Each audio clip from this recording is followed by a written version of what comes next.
Here's a pretty ironic truth. If you wake up in the middle of the night and realize your pet just ate something toxic like a chocolate brownie, you panic and call a 24/7 emergency vet clinic. You say, "My dog just ate chocolate." And they tell you, you need to call poison control.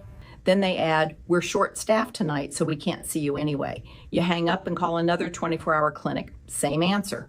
Call poison control. Eventually, with shaking hands, a racing heart, and your mind going blank, you call poison control because you have no other option. You ask one desperate question: is my pet going to be okay? Is this life-threatening? And the response is, okay, that'll be $90 first. Only after that do they tell you, your dog will probably be fine.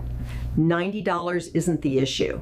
What still haunts me is this: when you're panicking, when you're racing against the clock, when your pet's life could be on the line, the very first thing you're forced to do is pull out a credit card. It feels like those online quizzes where you finish everything and then it says, "Enter your card to see the results." Except this is happening in the middle of the night when you're so scared you can barely breathe. And that's exactly why, as someone who works in veterinary medicine, I always say this: don't let an emergency be the first time you think about a solution. In poisoning cases, the very first thing we use in the hospital is activated charcoal to bind toxins in the gut and buy time before they enter the bloodstream.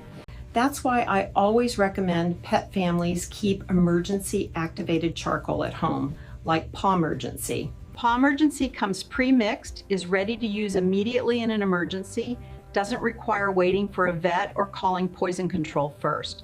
And while it doesn't replace a veterinarian, it can help you avoid losing precious time. And because when your pet eats something toxic at 2 or 3 in the morning, you don't have time to make endless phone calls, you don't have time to hesitate, and you definitely don't have time for if only.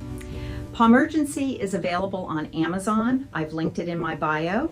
If you want a full emergency first aid checklist for pets, comment first aid and I'll send it to you. Preparing ahead isn't overreacting.